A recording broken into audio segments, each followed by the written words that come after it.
Imagine being handed, like, the most important message in human history, and you're told that your only job is to, well, to just drop it in the dirt and go take a nap. Right.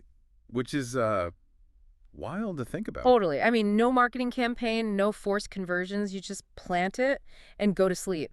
Because usually, when we talk about diving into biblical studies, stepping into that world feels like trying to read a foreign language. Like it's written in this ancient agricultural code, you know? Oh, absolutely. It's so dense. Yeah, and you feel this intense pressure to decipher everything perfectly Just to extract a single basic truth, right? You often feel like you need, I don't know, a master's degree in first century Middle Eastern farming practices before you're even allowed to open the text. Exactly. It can be incredibly intimidating for anyone trying to approach these ancient documents for the first time.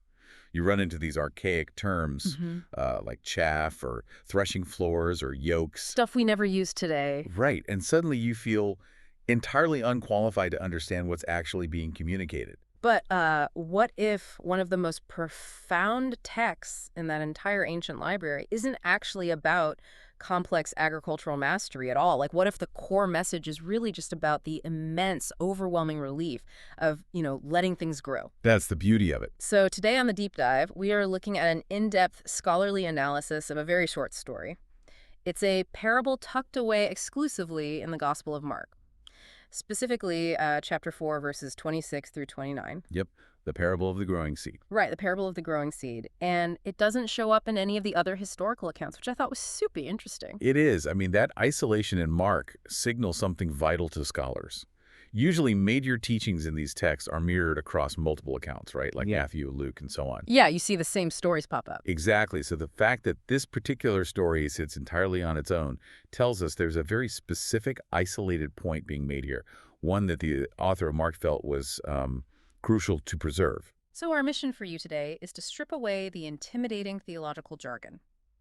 We're taking the complex concepts from our source document and basically translating these ancient metaphors into clear, relatable ideas. Especially if you're totally new to this kind of study. Right. We want to show you exactly how the mechanics of this text work and why this ancient story is honestly profoundly relevant to how you operate today.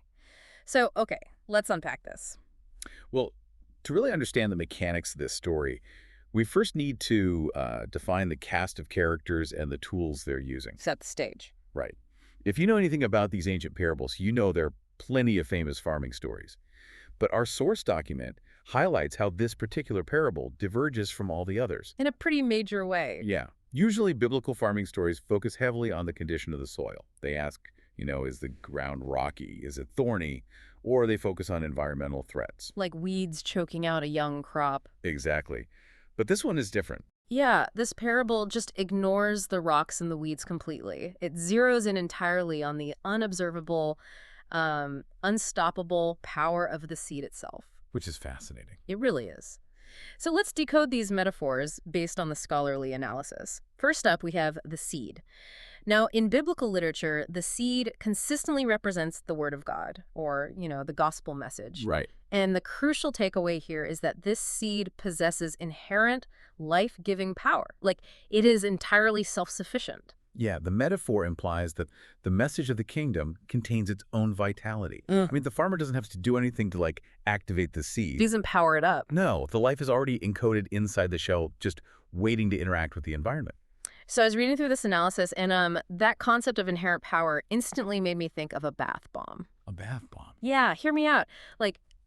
When you buy a bath bomb, you don't have to assemble the fizz yourself, right? You don't sit on the edge of the tub manually mixing baking soda and citric acid trying to spark a chemical reaction in the water.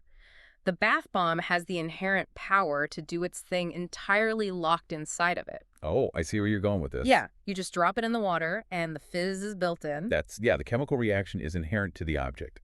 That analogy actually captures the theology perfectly. Yeah. The vitality doesn't come from the person holding the object. It comes from the object itself. Right. Which drastically shifts how we view the second character in the metaphor, the sower. Yeah, the sower, which represents the believer, the messenger, or basically simply the person trying to share this spiritual message. If the seed is entirely self-sufficient, if it's the bath bomb, that changes the sower's job description entirely. The sower's only task in this story is to drop the seed. And the text describes the sower's routine in a way that, frankly, would have sounded almost radical to a first-century audience. Well, it says the sower casts the seed and then just sleeps and rises night and day. They just return to ordinary life. Which doesn't sound like farming at all. No, not first-century farming. That was back-breaking, precarious labor. I mean, if your crop failed, your family starved. There was this immense pressure to manage every single variable. Wow. So the idea of a farmer just dropping seed and going to sleep implies a stunning surrender of control. They drop the seed, they go make breakfast, they take a nap, they just live their life. Exactly. The farmer cannot physically stretch a sprout to make it grow faster. They can't dig their fingers into the dirt and, like, pull the microscopic roots downward. Right, that's impossible. Once the seed is cast, the active role of the sower effectively pauses. The heavy lifting transitions completely to the seed in the soil. So the visible action of planting gives way to the invisible subterranean reaction. The sower drops the seed, walks away, and we're left wondering what actually happens in the dark. And our source document notes that this transition is the crux of the entire parable. The text includes this incredible humbling phrase regarding the farmer. It says, "He knows not how." He knows not how. I love that. Even today, with electron microscopes and time-lapse photography, the sheer mechanics of a dormant, dry seed suddenly absorbing moisture, bursting open and pushing life upward against gravity. I mean, it's staggering. It's totally wild. But for a first-century farmer who didn't even know what a biological cell was, it was pure, unadulterated mystery. They stood above ground, completely ignorant of the biological fireworks happening an inch below their feet. They are entirely blind to the process, and our source notes that spiritually this points directly to the hidden work of the Holy Spirit. Right. Which honestly brings up a massive psychological point for us today, because we live in a culture that hates knowing not how. Oh, absolutely. Like if a toddler isn't hitting a milestone, we buy 10 books and track their development on an app. If a project at work stalls, we micromanage the spreadsheets. We want a dashboard for everything. We really do. We're conditioned to believe that if we aren't managing the growth, growth isn't happening. But what's fascinating here is that Jesus uses a very specific Greek word in this text to shatter that illusion. Oh, the Greek word. Yeah, let's get into that. He describes the process using the word automatra. He says the earth produces crops by itself. And that Greek word, automatra, is literally the root of our English word automatic. Automatic. So the process operates completely independent of the farmer's anxiety. It just happens. Exactly. When the seed representing the gospel interacts with the soil representing the human heart, God's grace operates organically and autonomously. Okay, wait. Let me challenge that for a second. So go ahead. Wait, if the soil is doing this automatically, doesn't that mean we just sit back and do nothing? Like, what is the actual point of the sower if the dirt and the seed do all the heavy lifting? That is the perfect question, and it's exactly the tension this parable is getting at. The parable is designed to hold two seemingly contradictory ideas in perfect tension. You have profound human limitation alongside the absolute necessity of human participation. Okay, so the limitation is that we can't trigger the cellular biology, we can't force the growth, but the participation means we still have to get our hands dirty to get the seed into the ground in the first place. Precisely. Think about it. A seed sitting on a shelf in a barn does not interact with the soil. It remains completely dormant. It's a bath bomb still in the plastic wrap. Yes, perfect. The necessity of human participation is the physical act of scattering. You are the delivery mechanism. You must carry the message to the soil. Right. But once it's planted, your limitation takes over. You do not own the miracle of the germination. The sower is relegated to their proper role. We are just the delivery mechanism. Yep. Because, I mean, if you care deeply about someone and you are desperate for them to experience spiritual growth or understand a truth you shared with them, the temptation's to dig up the dirt every 5 minutes to see if the seed is doing anything. Oh, we've all done that. You want to force the subterranean biology. Exactly. But knowing that the growth is automata relieves the sower of an impossible burden.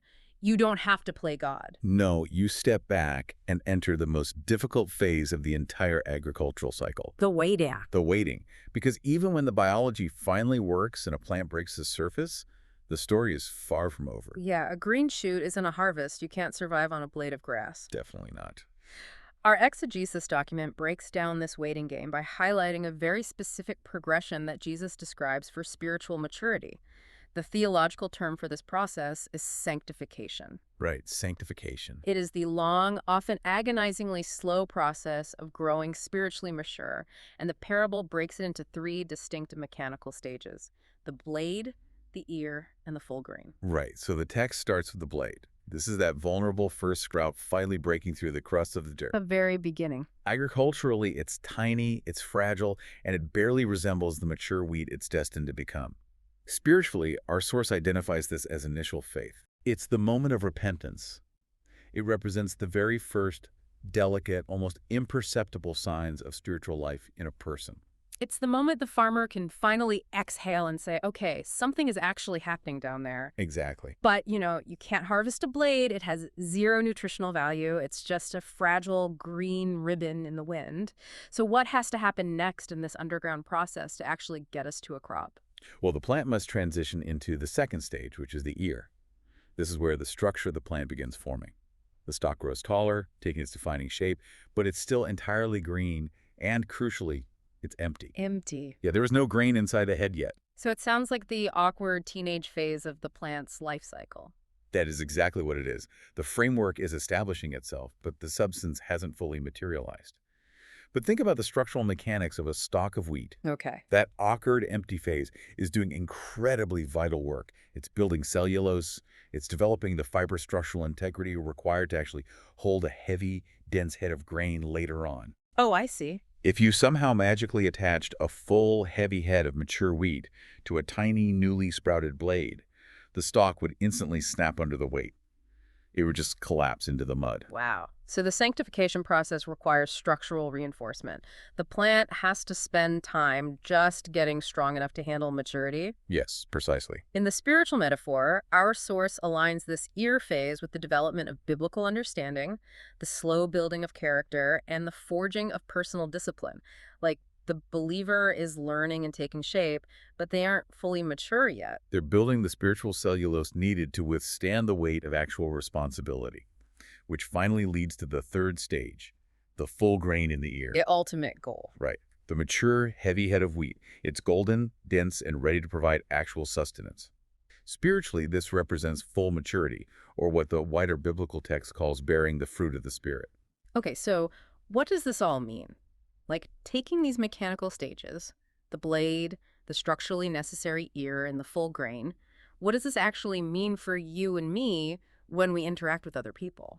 It demands a radical adjustment of our expectations regarding the people around us. Yeah, our source document makes a remarkably poignant observation here. We should never expect full grain behavior from a blade believer. It's so true. We constantly look at someone who has just begun their spiritual journey, someone who is just a tiny, vulnerable blade, and we judge them harshly because they aren't producing the heavy, mature grain of a person who has been growing through decades of structural trials. Right, we get frustrated that the awkward, empty green ear isn't yielding a harvest yet. We want a microwave sanctification. We want instant spiritual maturity. But spiritual growth is fundamentally a process of time. It's inextricably linked to the passage of days and seasons. Yeah, the farmer who sleeps and rises night and day is not just being lazy. They are allowing the necessary ingredient of time to do its work. The time is required. Absolutely. The days and nights must pass for the blade to survive, for the ear to build its structural integrity, and for the full grain to finally ripen. So the growth phase requires this long, slow, agonizing patience. But our source points out a dramatic shift in the narrative. Because what happens the second the plant actually reaches full maturity stands in stark contrast to all that slow waiting. It really does. Mm-hmm. The parable concludes with a jarring shift in tempo. The slow, rhythmic sleeping and rising abruptly ends. The grain ripens, and immediately the farmer puts the sickle to it. The imagery of the sickle and the harvest. Our source notes that this imagery draws heavily from the Old Testament, specifically the book of Joel, chapter 3, verse 13. Yes. But, if you aren't a biblical scholar, a passing reference to Joel probably flies right over your head. Why does this Old Testament connection matter so much to the story? Because for the original first-century Jewish audience, that reference would have hit like a thunderclap. Yeah. Oh, yeah. Joel 3.13 talks about putting in the sickle because the harvest is ripe, and in that cultural context, the sickle was shorthand for the day of the Lord. Ah, okay. It represented the final judgment, the ultimate culmination of God's redemptive plan for human history. By invoking the sickle, Jesus instantly elevates a sleepy, mundane farming tale into an apocalyptic promise. It raises the stakes to a cosmic level. And the pacing of that climax is fascinating. Because throughout the entire parable, the farmer has been entirely passive. Sleeping, waking, And watching. right, completely ignorant of how the biology is actually functioning. But the text says the moment the grain is full, at once he puts in the sickle. The action becomes decisive and immediate. The waiting is agonizingly slow, but the final harvest is incredibly sudden. When the kingdom reaches its appointed maturity, the divine action is conclusive. There's no more waiting around. So, connecting this apocalyptic sickle imagery to the passive farmer brings us to the core theological theme of the entire analysis. Our source identifies this as the ultimate tension between human limitations and divine sovereignty. Exactly. If we connect this to the bigger picture, consider the original audience listening to this parable. They were a small, marginalized, heavily persecuted group of believers trying to spread a brand new spiritual message against the insurmountable odds of the Roman Empire. Right, they were facing execution, imprisonment, and societal exile. They were holding a tiny seed while staring at a massive hostile field. That's a great way to put it. And if the success of this entirely new kingdom depended on their own human cleverness, their ability to manipulate the soil, outsmart the Romans, or somehow force the seed to grow through sheer willpower, it would be a shockingly fragile kingdom. It would almost certainly fail. Because humans are notoriously terrible at managing complex systems without eventually messing them up due to, well, ego, exhaustion, or just plain ignorance. We are weak, we get tired, and as the parable explicitly points out, we are profoundly ignorant of how real transformation even happens. He knows not how. Exactly. Yeah. By placing the life-giving power entirely locked within the seed itself, and by making the growth in the soil fully automate, the teaching guarantees that God's kingdom is going to succeed entirely, regardless of human weakness or failure. So the kingdom's success isn't riding on the fragile shoulders of the sower. It succeeds because the seed has inherent power, and because a sovereign force oversees the final harvest. The pressure is lifted off the marginalized audience. The success of the message is guaranteed by the nature of the seed, not the skill of the farmer. That is the ultimate takeaway of this scholarly deep dive. I mean, it takes an intimidating ancient text and reveals a message of immense practical relief. Relief is the perfect word for it. So let's bring this directly back to you, listening right now. Why should a first-century farming story matter to your daily life? Good question. Because whether you are exploring faith for the very first time, or whether you are someone who has been anxiously trying to share your worldview with a stubborn friend or family member for years, the pressure is off. The anxiety of having to manufacture a result is entirely removed from your shoulders. We've stripped down these metaphors to their core mechanics. You have the inherent bath bomb-like power of the seed, the unexplainable automata subterranean growth happening in the dark, the structurally vital, painfully slow stages of maturity, from the fragile blade to the awkward ear to the heavy grain, and finally the sudden, decisive cosmic harvest. The thread tying all of this together is that your sole responsibility is just faithful planting. You provide the environment. The divine provides the growth. You do not have to be a master biologist to drop a seed in the dirt. You do not have to be a master debater or a brilliant theologian to share a profound message. You just faithfully drop the seed into the soil of a human heart, and you let it do exactly what it was designed to do. It really is a profound invitation to actually rest, to literally sleep and rise night and day, with the deep-seated confidence that the invisible work is still happening, even when you aren't actively managing or tracking it on a dashboard. But, that concept of resting brings up a fascinating dilemma for how we live today. Oh, absolutely. We want to leave you with a final thought to mull over, something that bridges this ancient agricultural world with our modern reality, because our source document makes it undeniably clear that the seed grows automatically based on its interaction with the soil of the human heart. Yeah. And we know that this essential growth happens during the quiet passage of time. The mundane moments when the farmer is just sleeping and rising, living an ordinary, unhurried life. The quiet, unmanaged moments are structurally essential for that automated process to function. So here is the question for you to explore on your own. How might our modern, hyper-distracted, entirely digital world be changing the fundamental condition of our soil? That's a challenging thought.